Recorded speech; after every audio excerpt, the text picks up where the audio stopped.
Welcome to Crown Pointers, everybody. Today I'm at Lloyd Pest Control and I'm talking to Efrain Velasco about bugs, which is a fun topic. I know termites can be tremendously expensive. Is there anything to do before you get termites to keep from having them? And what kind do we have here? Tell me about termites.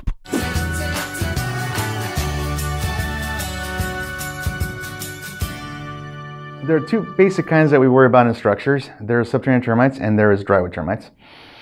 And they're two totally different species. The one that we probably have the most here in Southern California is called the drywood termite.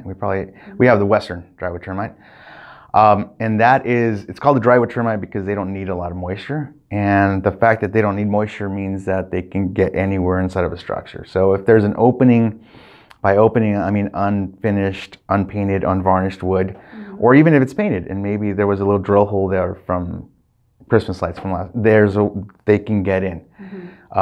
Their swarming season usually is late summer, early fall, but for whatever reason, in the last, I don't know, 5-10 years, they've been swarming all around here, all year round, pretty much. Is swarming how they find a new location, or yeah, they're alates and they're kings and queens of the colony.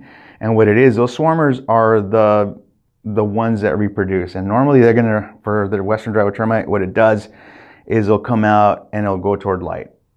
So warm day, after some moisture in the air, maybe it rained last night, the next day it's about 80 degrees or so, they'll all swarm and they all swarm together. Now, I don't think we are entirely sure how that exactly happens, but we know that when conditions are right, they all swarm, which for them means they're gonna be more likely to find a mate and start a new colony. And then is there anything that we can do to protect against that happening? I mean, you mentioned those and then also subterranean. Subterranean termites, they're called subterranean termites because they live in the soil, they nest in the soil, and they'll tunnel up, and a lot of times you'll find a little bit of a gallery, and it looks like a little mud tube that's going up against maybe concrete going into wood. We call them subs, those are subterranean termites, and those need some sort of connectivity or connection to the soil. That's why they're called subs. They're coming up and building that little mud tube because they have to keep moisture in their bodies.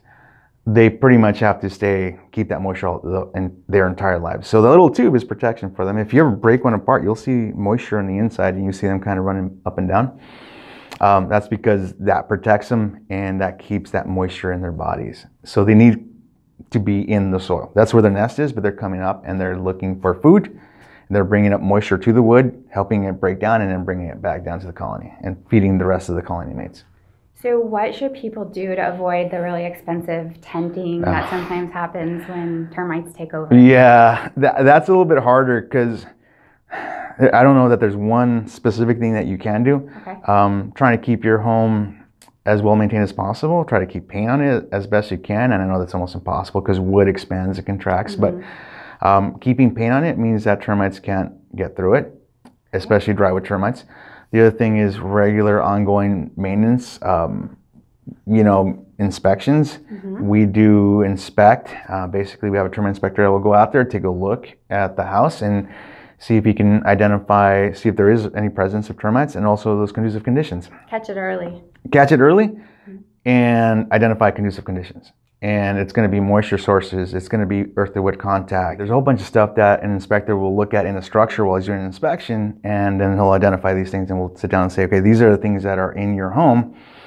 These are the things that I would recommend you doing. And now there's nothing we can do to make a customer or a client do that, but at least we can identify these things. And it could be something as simple as there's a whole bunch of 2x4s in the sub area. Those 2x4s in the sub area mean that's just food for subterranean termites. Waiting for termites. Yes.